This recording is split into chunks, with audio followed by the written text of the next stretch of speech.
O probablemente en una circunstancia difícil, estés allí viendo el programa mientras estás hospitalizado, en cualquier otro lugar, en una circunstancia complicada. Desde aquí queremos decirte que hay esperanza, que oramos por ti, que Dios pueda colocar paz en tu corazón.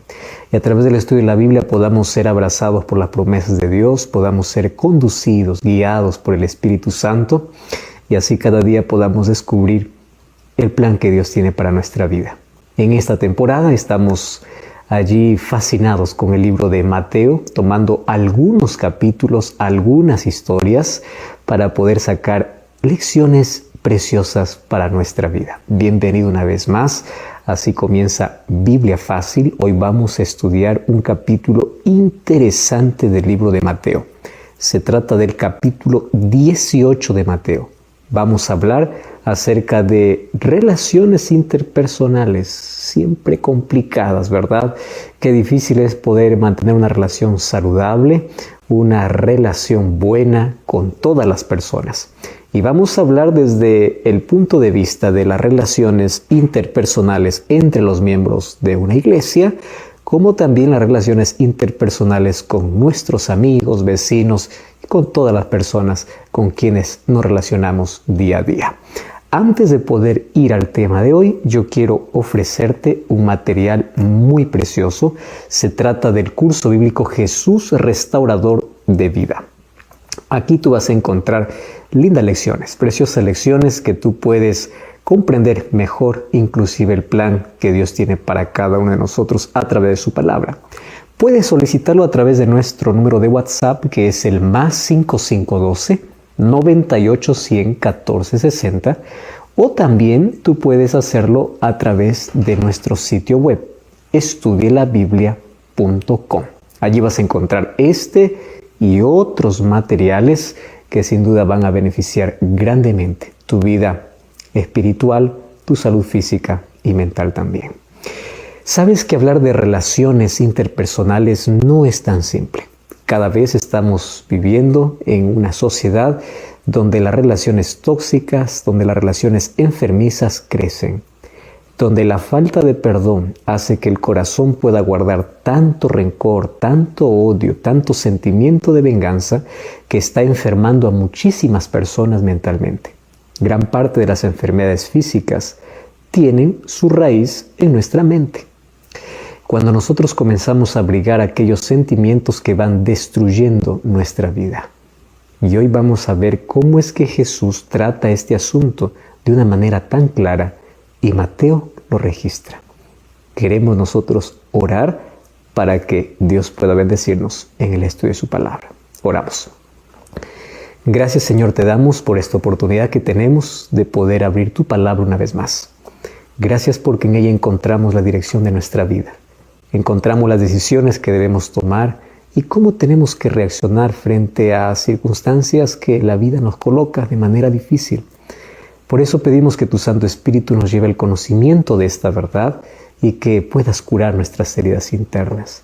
Si es que hay alguien que tiene algún problema en su relacionamiento, ya sea con la familia o con alguna persona conocida, que a través del perdón podamos encontrar sanidad y que tú puedas aliviar nuestro dolor, puedas curar nuestras heridas internas y podamos tener buena salud mental, física y espiritual. En el nombre de Jesús te pedimos. Amén. El capítulo 18 de Mateo responde en sí a dos preguntas. La primera fue hecha por los discípulos y la segunda fue hecha solamente por Pedro. La primera pregunta es importante porque tiene que ver con jerarquías dentro de una institución o inclusive dentro de la iglesia. Y el segundo tema es el perdón y cómo nosotros podemos relacionarnos mejor con todas las personas con quien nos veamos día a día. Veamos el primer asunto. Jesús está caminando con sus discípulos para Galilea y él anuncia su retorno allí para Jerusalén. Los discípulos pensaron que ahora llegó el momento, porque al volver a Jerusalén anunciaría la inauguración oficial de su reino terrenal. Y ellos comenzaron a discutir entre ellos quién sería el más importante en el reino.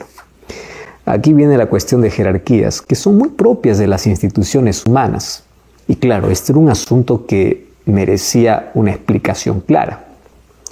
Los discípulos querían saber cuál de ellos sería el más importante dentro del reino de Cristo. Eso lo habían mentalizado. Ahora, lo que ellos no imaginaban que Jesús no había venido a instalar un reino terrenal. Era un reino espiritual. Y allí viene la pregunta, Mateo capítulo 18, versículo 1. ¿Quién es el más importante en el reino de los cielos? ¿O quién es el mayor? Y sabes que su pregunta estaba relacionada obviamente con la jerarquía política del reino. Algo así como, ¿quién sería el primer ministro en tu reino? ¿O quién sería el vicepresidente? ¿O quién estaría después de Jesús? El puesto no existía, pero ellos ya lo querían. Peor aún, el reino que ellos pensaban estaba solo en su mente, estaba en su imaginación. Y aquí dos graves errores se ve. Primero, confundir la iglesia con la política o el reino de Dios con la política. Y segundo, actuar como si todo lo que existiese en nuestra imaginación realmente es la realidad. Y toda vez que estos errores se repiten, pues producen un daño parecido, porque ahí aparece la semilla de la confusión que solo multiplica su propia realidad en muchas otras confusiones. Y Jesús aclaró muy bien este asunto. A partir del versículo 2 al versículo 4 dice así: llamando Jesús a un niño, lo puso en medio de ellos y dijo: de cierto os digo, si no os volvéis y os hacéis como niños, no entraréis en el reino de los cielos. Así que cualquiera que se humille como este niño será el mayor en el reino de los cielos. No está diciendo que tengas una conducta infantil, sino que qué cosa es lo que tenemos que imitar de los niños. Mira, la roca donde se funda la iglesia es Cristo y es la palabra de Dios. Y Jesucristo como la palabra encarnada. La Biblia es la palabra escrita. Ahora, la humildad es el principio básico en las relaciones entre los miembros y las relaciones entre los líderes y los demás. Por eso Jesús llamó a un niño y lo puso en medio de ellos y dijo así: les aseguro, a menos que ustedes cambien y se vuelvan como niños, no entrarán en el reino de los cielos. O sea, aquí Jesús no podría haber elegido un ejemplo mejor. Delante de ellos estaba la sencillez de un niño sin pretensiones, el olvido de sí mismo y el amor sin interés, como lo tiene un niño. Un modelo visible para el cambio que Jesús está pidiendo y quiere hacer en nuestra vida. Ahora, antes de buscar un puesto en este reino, primero tienen que preocuparse por entrar al reino. Y para entrar tienen que cambiar, dice Jesús. Y este es un cambio en la mente. Ustedes tienen que pensar de otra manera. O sea, la mente del reino o de aquellos que están en el reino es como la mente de un niño. Sin política, sin ambiciones, sin posiciones. La ambición por el puesto más elevado es un invento de Satanás. Recuerda que él quería ser igual que Dios. Y esta ambición introdujo el pecado en el universo. Y luego vino el gran conflicto entre el bien y el mal. Y esto costó la muerte de Jesús. No se puede traer ese mismo conflicto a la iglesia o a los participantes del reino de los cielos. Por eso es que la mente que se ensalza a sí misma tiene que ser cambiada por una mente humilde, una mente que ensalce a Dios. Y aquí viene el principio de la humildad, que es básico, de mayor prioridad para las relaciones fraternales y también para las relaciones entre los miembros de la iglesia. La jerarquía de la humildad no tiene jerarquía de posiciones, tiene simplemente actitudes de servicio. Tiene un espíritu pacífico, tiene relaciones de afecto, tiene la grandeza que se mide solamente con la vara divina, no con las ambiciones de los seres humanos pervertidos por el enemigo de Dios. Ahora, quien se humille como un niño, Jesús dice, este es el mayor. Y en base a esto, Jesús coloca 4 principios. Quiero repasarlo contigo. El primer principio es el principio de aceptación. Mateo capítulo 18, versículo 5. Dice, el que recibe en mi nombre a un niño como este, a mí me recibe. Este es el principio de aceptación de las personas basadas en la aceptación de Jesús. Presta atención. Porque aceptamos a Cristo, aceptamos a los demás. y lo aceptamos con la misma alegría y el afecto con la cual hemos aceptado a Cristo. Así tenemos que aceptar a los otros. Y aceptamos a los demás con el mismo amor agradecido con el cual aceptamos a Cristo. Cristo y nuestro prójimo tiene que siempre tener todo nuestro cariño, nuestra voluntad completa. No tiene que haber rechazo dentro de aquellos que son parte de los miembros que pertenecen al reino de los cielos. No tiene que haber rechazo ni en la iglesia, porque Cristo no rechaza a nadie. ¿Correcto? Número 2. El principio de la mente espiritual. Y viene a partir del versículo 6 al versículo 9. Y dice que a cualquiera que haga tropezar a uno de estos pequeños que creen en mí, mejor le fuera que se colgase el cuello una piedra de molino de asno y que se le hundiese en lo profundo del mar. Ay del mundo por los tropiezos, porque es necesario que vengan tropiezos, pero ay de aquel hombre por quien viene el tropiezo. ¡Wow! Ahora, fíjate, qué interesante aquí la palabra escandalizar. Cuídate de no escandalizar a los más pequeños. A los más pequeños, ni de edad, ni de la sociedad, ni de la iglesia. ¿Qué significa escandalizar? Por supuesto, aquí incluye la capacidad de no producir escándalos, es verdad, pero hay más que eso. Escandalizar tiene otras cosas que tenemos que ver. Primero, empecemos por el sentido más elemental. Significa que no tenemos que inducir a nadie a cometer pecado. Y para esto, pues hay que tener una mente limpia, inocente, como la de un niño. Porque la mente maliciosa es pecadora, maquina el mal, la origina, y obviamente, como la mente de los antediluvianos, eso también contamina a los que están a nuestro alrededor. En cambio, la mente espiritual es pura, es cristalina, inclinada siempre para el bien. Por eso es que nunca induce a alguien a cometer algún pecado.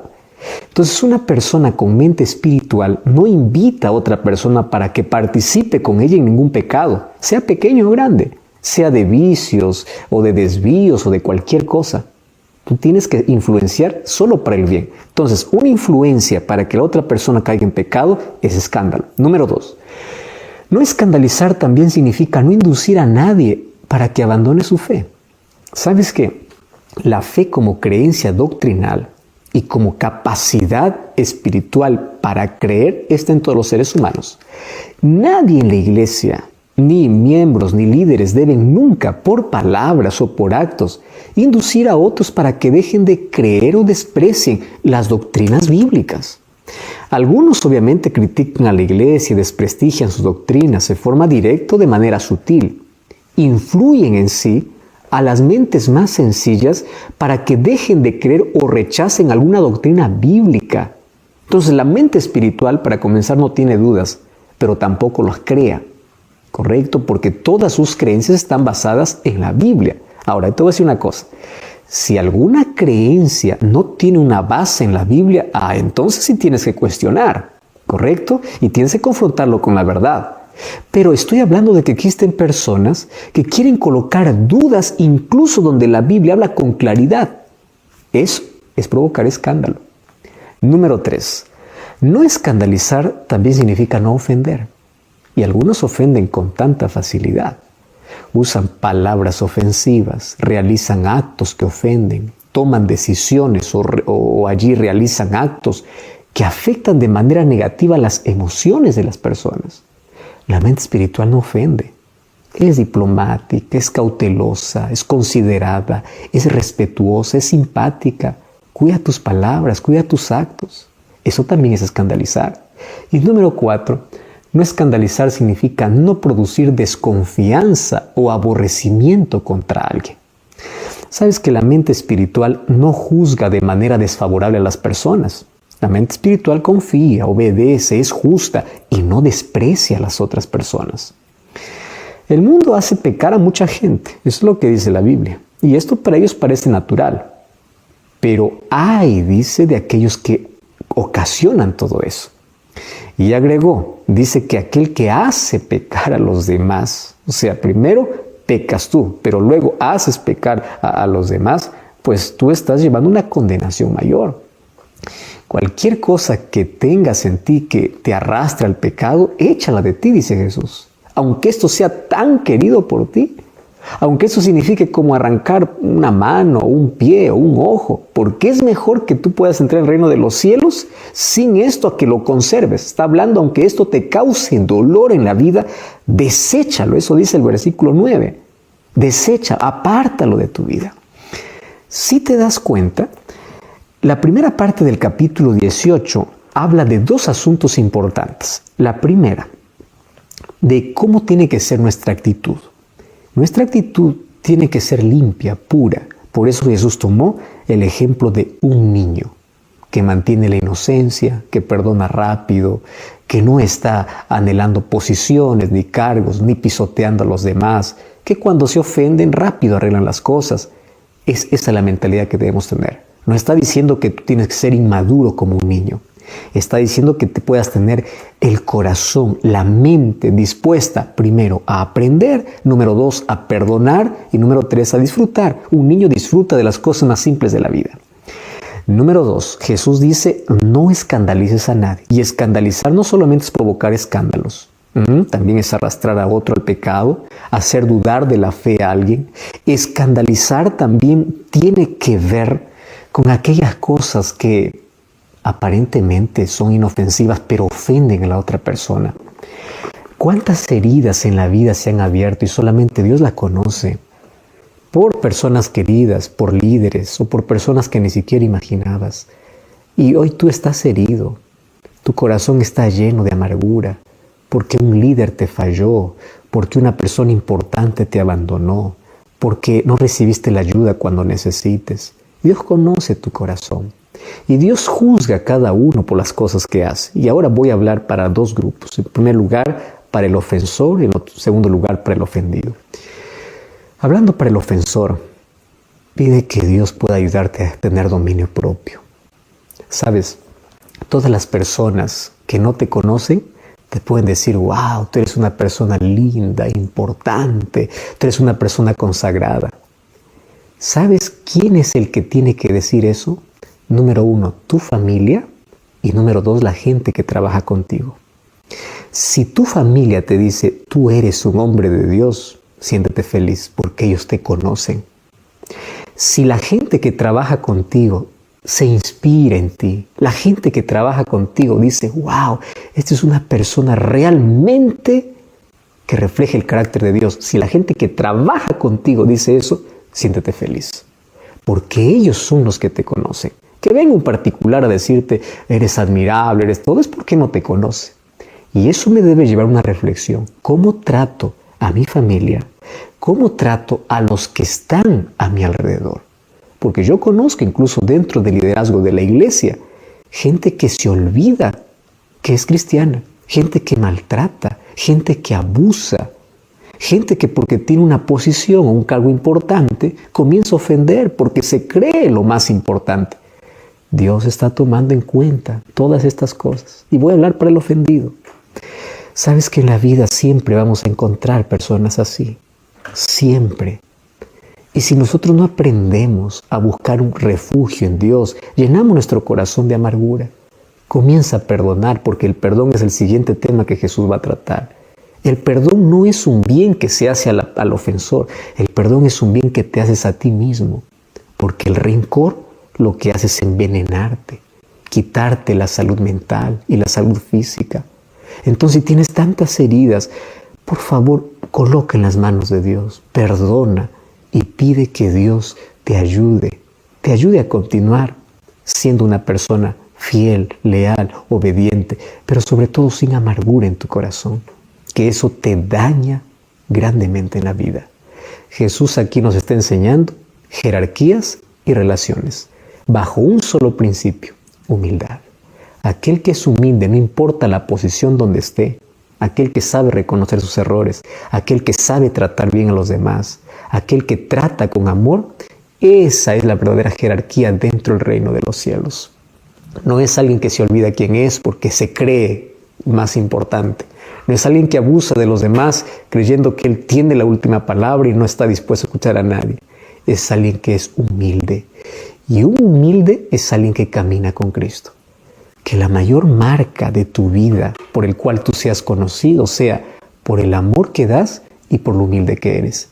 porque ese es el mayor título, ese es el mayor cargo que tienes que mirar en la vida.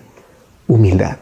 Más allá de cualquier función, más allá de cualquier cargo, más allá de cualquier título, que tu mayor título sea la humildad y que tu mayor marca en las demás personas sea el amor que brindas.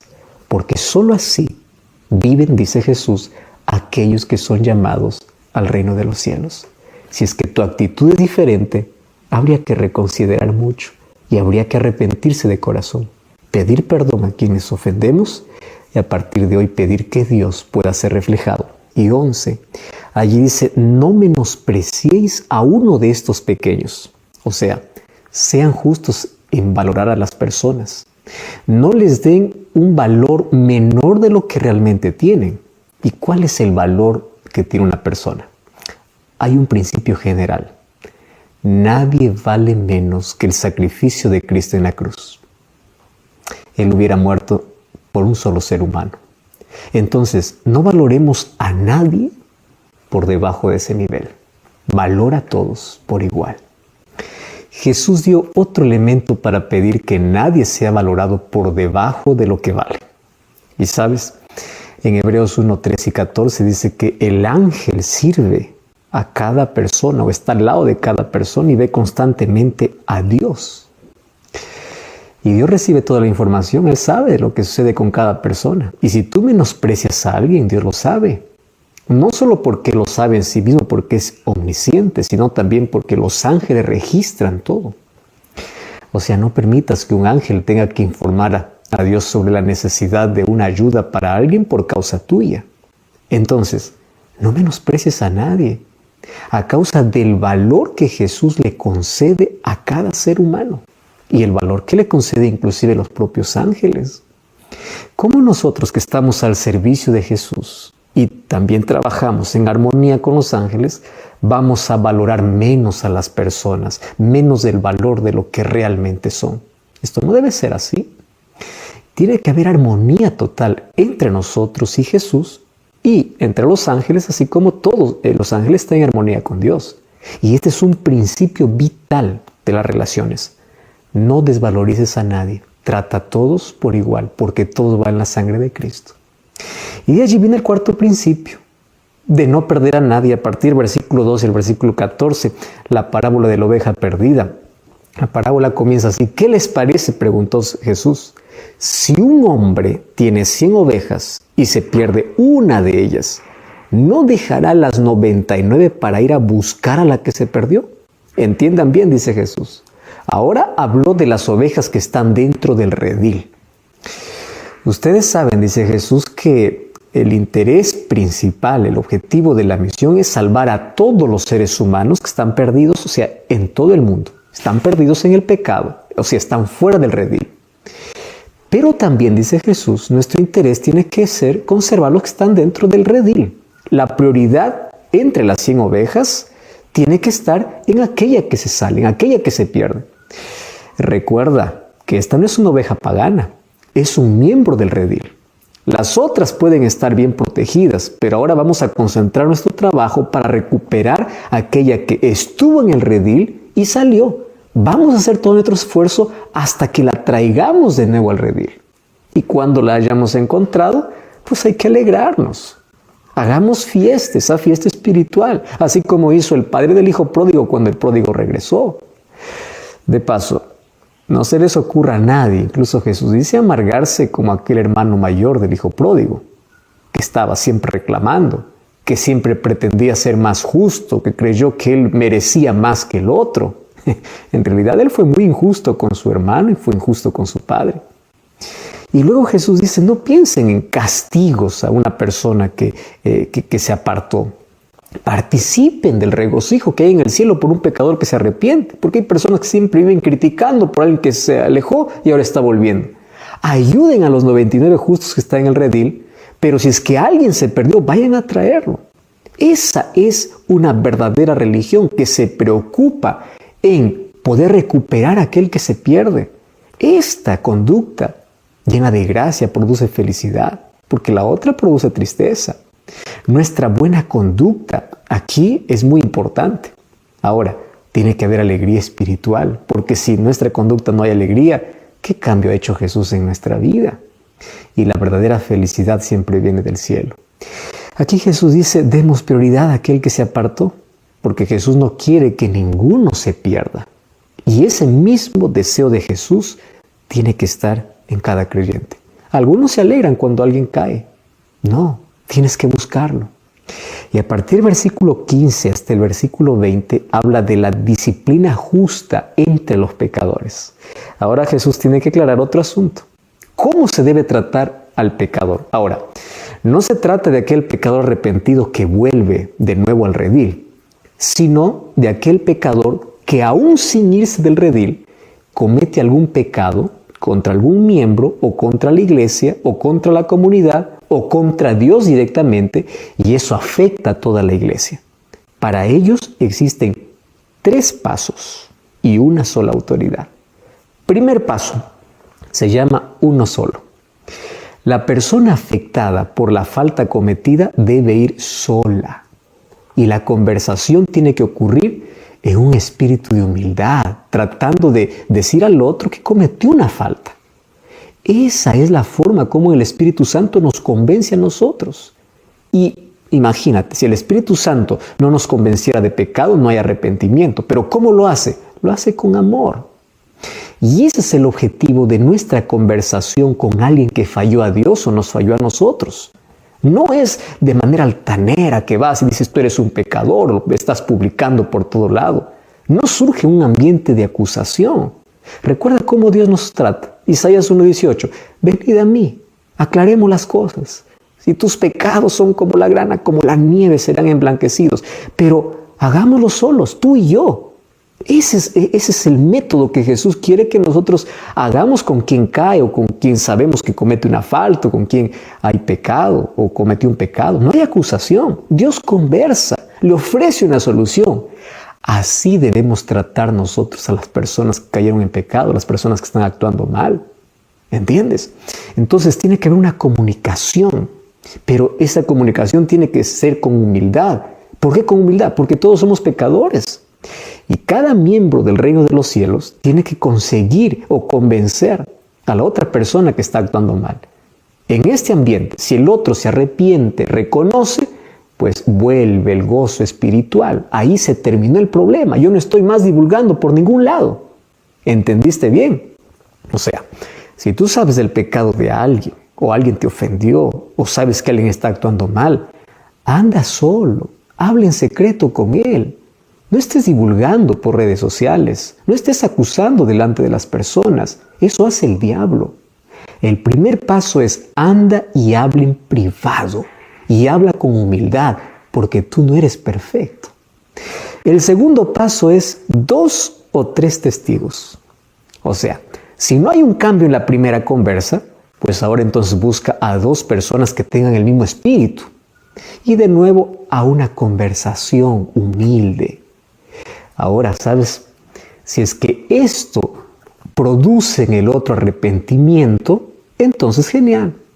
Pero si es que no produce arrepentimiento en el ofensor, estos serán testigos del rechazo y la persistencia en el pecado. Allí recién va a comenzar un proceso probablemente de disciplina, pero no te apresures a disciplinar a alguien. Ofrece siempre una nueva oportunidad a través de la iglesia, ¿correcto? Y en tercer paso, ahora recién necesita conocer toda la iglesia, no toda la comunidad, solamente la iglesia.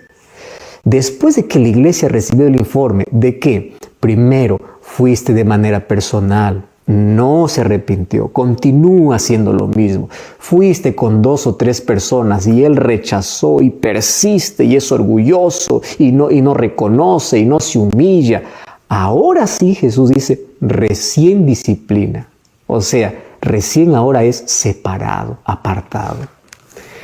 ¿Y cuál es la autoridad? Jesús habla de la autoridad y la autoridad en la que lo coloca la iglesia. Y la iglesia tiene que actuar de acuerdo a lo que Jesús pide, no de manera apresurada. Y el versículo 18 dice, de cierto os digo que todo lo que usted desata en la tierra será atado en el cielo, lo que desata en la tierra será desatado en el cielo. Está hablando de un acto disciplinario. Está hablando de la decisión que toma la iglesia frente a alguien que cometió un pecado pero siguió todos los pasos. Para que la decisión disciplinaria en la iglesia, que la iglesia toma, así como ata en la tierra, queda atada en el cielo, entonces significa que la disciplina de la iglesia tiene que ser siguiendo los patrones bíblicos. Y esto se logra cuando hay una unidad completa entre la iglesia y Cristo, que se revela a través de la oración y a través de su palabra. Por eso que la disciplina en la iglesia tiene que ser una actividad espiritual, regida por principios divinos, nunca por procedimientos políticos o intereses de grupos o motivaciones egoístas. Tiene que ser dirigida por el Espíritu Santo, tiene que ser identificada con Cristo. Así será una autoridad espiritualmente respetable y hay que respetar esas decisiones. Y esto nos lleva nuevamente a la pregunta inicial que hicieron los discípulos. ¿Quién es el más importante en el reino de los cielos o en la iglesia? La respuesta es simple: Cristo. Él es. Y lo que Él nos pide, cómo tenemos que actuar, eso es lo que tenemos que hacer. No existe un ser humano que pueda o que quiera sobresalir o porque tiene un cargo, una función, comience a pisotear a los demás. Tiene que someterse al más importante del reino, que es Cristo. Ahora, si te das cuenta, bajo estos 4 principios entendemos lecciones preciosísimas que tienen que ver la manera como nos relacionamos con nuestro prójimo y cómo la iglesia comienza a tratar a una persona. Y cuando hablo de iglesia también estoy hablando de individuos. Y mira cómo la Biblia nos enseña a tratar ciertas cosas. Hay personas que cuando se sienten ofendidas por alguien, comienzan a divulgar rápidamente, sin ni siquiera hablar con la persona que le ofendió. Hay otras personas que solamente están buscando defectos para criticar. Hay personas inclusive que están colocando veneno, viendo detalles simples para poder menospreciar a la iglesia o menospreciar a una persona. ¿Cómo crees que se siente la otra persona cuando tú lo menosprecias, cuando tú lo difamas? ¿Cómo crees que se siente la otra persona cuando tú publicas para todos de que él es un pagano, que él es un impío, de que él no adora a Dios? ¿Quién eres tú para colocarte como juez? ¿Estás entendiendo que si tú ves que hay alguien que está desviándose, alguien que está equivocado, alguien que cometió una falta, habla con él? Para eso existe la privacidad, para no romper la unidad. Porque si tú simplemente te colocas como acusador, te estás colocando de parte de Satanás. Porque Satanás es el único que acusa, es el único que difama. Por eso es que nosotros tenemos que ser cautelosos. ¿Alguien te dijo algo de alguien? No reacciones de manera apresurada. Primero tienes que tener la seguridad de que esa información es correcta. Número 2, ¿sabes de alguien que está cometiendo un pecado o alguien te ofendió? Habla con él, conversa con él. Si esa persona se arrepiente, se humilla, ahí se acabó todo. No estés divulgando, no estés difamando, no estés creando otras cosas que van a dañar la imagen de la persona. Trata a las personas como Cristo te trata. Y para ello necesitamos tener el carácter de Cristo. Mateo nos muestra cómo Jesús trata de colocar en nuestra mente la manera como debemos relacionarnos con los demás. ¿Cómo te gustaría ser tratado si tú caes? ¿Cómo te gustaría ser tratado si tú pecas? ¿Cómo te gustaría ser tratado si tú en algún momento te equivocas? Así trata a los demás. Así trata a aquel que cayó. De esa manera debes tratar a aquel que se desvió del camino. Debemos controlar nuestras emociones y debemos permitir que el Espíritu Santo guíe nuestras decisiones. A través del capítulo 18 ya descubrimos cómo debemos valorar a las personas. Nadie debe ser valorada menos de lo que vale y todos valemos la sangre de Jesús. ¿Cómo deben ser tratadas las personas? Aquellas que caen, aquellas que fallan, aquellas que se equivocan. Si seguimos estos principios bajo el mismo espíritu que Cristo quiere que tengamos, las cosas serán mejor. Esa es la manera como Cristo quiere ser reflejado en la vida de todos aquellos que son llamados a formar parte de su reino. La pregunta es, ¿de qué manera estás tratando a los demás? ¿De qué manera los valoras? ¿De qué manera tratas al caído? ¿De qué manera corriges? ¿Lo haces públicamente o personalmente? ¿De qué manera disciplinas? Que estos principios puedan regir nuestra vida, que nos ayudarán cada día a reflejar mejor el carácter de Cristo. Y luego Mateo nos habla sobre la segunda pregunta que ahora hace Pedro: ¿cuántas veces debo perdonar? Eso es lo que tenemos que ver ahora. 18 de Mateo tiene que ver con el perdón. Como Jesús habló acerca del proceso disciplinario, que obviamente deja abierta la posibilidad de perdonar, ahora Pedro es quien hace la segunda pregunta. Y esta segunda pregunta, ahora Jesús trae una respuesta no solamente para darle a Pedro, sino a todas las personas, y llega hasta nosotros. Mateo 18:21 dice: ¿cuántas veces tengo que perdonar a mi hermano que peca contra mí? Y él dice: hasta 7. Inclusive él sugirió la respuesta. Perdonar 7 veces en la vida a la misma persona, pues para Pedro le pareció muy generoso. ¿Y por qué 7 veces? Bueno, el texto no lo revela, pero se dice que los rabinos, interpretando allí algunos textos de la Biblia, ellos decían que se podía perdonar hasta 3 veces. Así que Pedro fue generoso y dijo: bueno, 7 está bien, es más que el doble. Y el versículo 22 dice que Jesús le dice, pues, ni siquiera 7, sino hasta 70 veces 7. Perdona a tu hermano todas las veces que te pida perdón. El perdón no tiene límite. Perdona siempre con la buena voluntad, sin anotar, sin llevar en cuenta.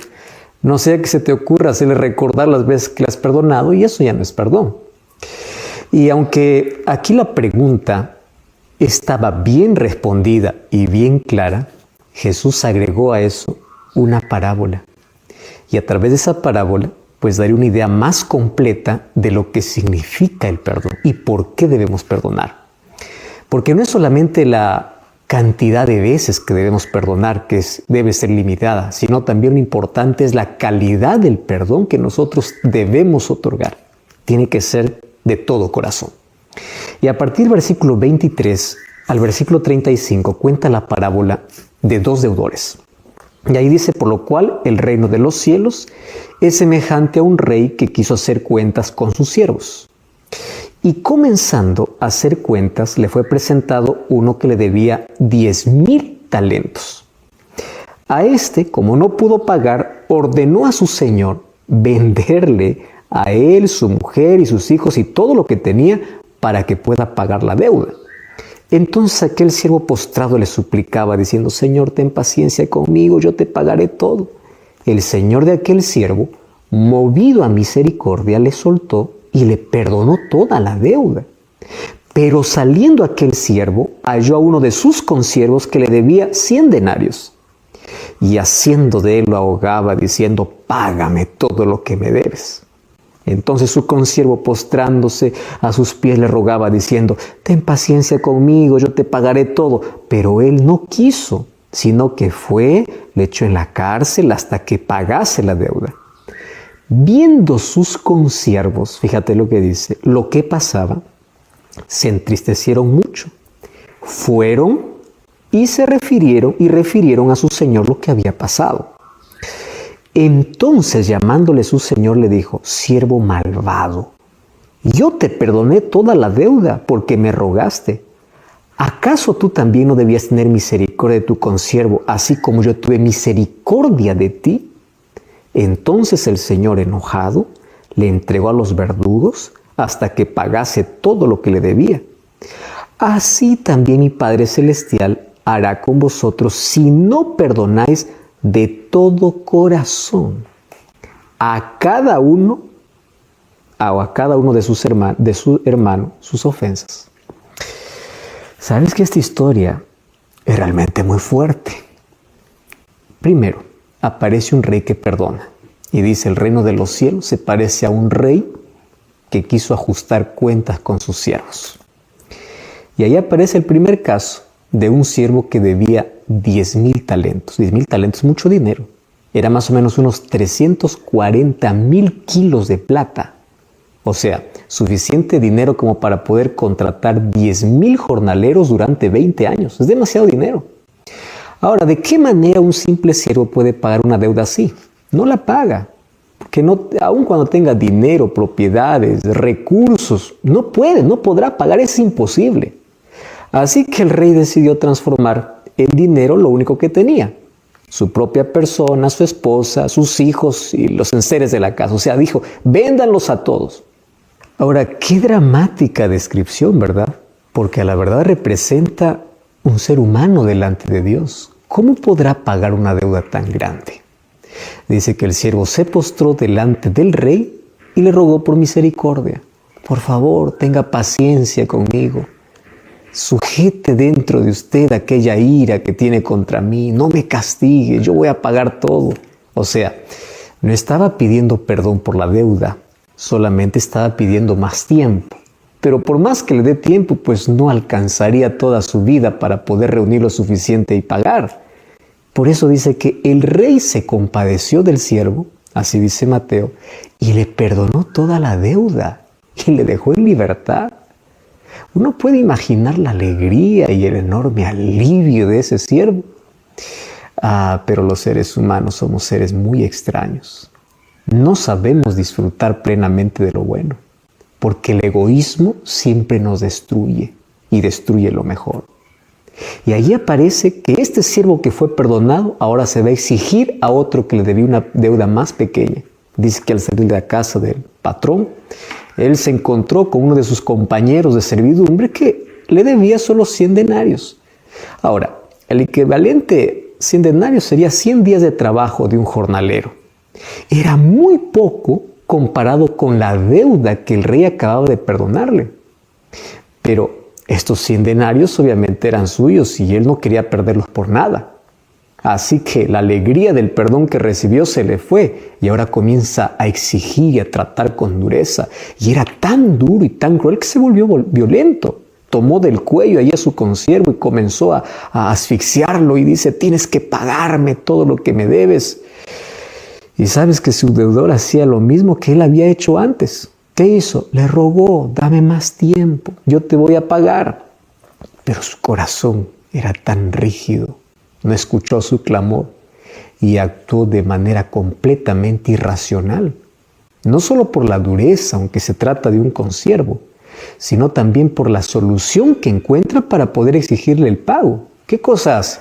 Dice que lo pone a la cárcel. O sea, ni siquiera lo deja trabajar para que reciba dinero y le pague la deuda. Entonces nunca va a pagar su deuda, aunque estando en la cárcel, ¿de qué manera lo podría hacer? Ahora fíjate, esto nos trae una lección importantísima para la vida. No olvidemos que Jesús, al hablar de este deudor, está refiriéndose a todos los pecadores. Todos tenemos una deuda grande con Dios. Ahora, ¿qué cosa es lo que hacemos nosotros con las personas que cometen una falta con nosotros? Las personas que cometen una falta con nosotros siempre serán más pequeñas que las faltas que nosotros cometemos contra Dios. A veces actuamos con egoísmo, con rigidez, exigimos, tratamos mal y no perdonamos. Y allí aparecen los otros siervos que se entristecen. Dice que los otros siervos, viendo lo que su compañero de servidumbre hacía, se entristecieron mucho. Primero porque no concordaron con lo que él hacía. Y segundo porque sintieron misericordia de aquel que no recibió perdón. Fíjate, ¿qué puede hacer un cristiano cuando ve que uno de sus hermanos es demasiado rígido, es demasiado duro, inclusive trata mal a los demás y si alguien le ofende, pues no perdona? ¿Por qué? Porque a veces quiere tratarse o él mismo se quiere tratar como un superhéroe que sale para vengarse o para vengar a sus víctimas, ya sea con acción o palabras. No se puede condenar hacia las personas, no se puede tener un corazón así de duro, no se puede exigir inclusive a las otras personas que puedan resolver las cosas de otra manera. Tenemos que tratar como Dios nos trata y tenemos que perdonar como Dios nos perdona. El problema es la dureza de nuestro corazón. Sabes que los otros siervos de la parábola no hicieron nada de eso. Solamente hicieron su parte de poder comunicar al rey lo que estaba pasando, porque solo el rey podía intervenir. Y ahora sí, intervino el rey. ¿Qué cosa hizo?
Trató al siervo que ya había sido perdonado nuevamente como deudor.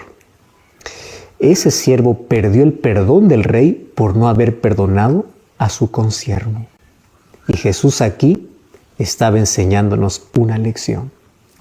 Lo que nos enseñó en la oración del Padre Nuestro. Perdona nuestras deudas como nosotros perdonamos a quienes nos ofenden. Sabes que el perdón que otorgamos es la medida del perdón que recibimos. Si no perdonamos las faltas de alguien que nos ofende, ¿cómo yo voy a pedir perdón a Dios cuando le ofendo con mis pecados y mis faltas son mayores? Y Jesús aquí concluye su discurso diciendo que de la misma forma que el rey trató a ese siervo deudor, tratará el Padre a aquellos que no aprenden a perdonar de corazón a su hermano. O aquellos que perdonan simplemente de palabra, mas no de corazón. Hablar del asunto del perdón probablemente puede llenar de tanta amargura a más de una persona. Porque puede ser que te han herido tanto,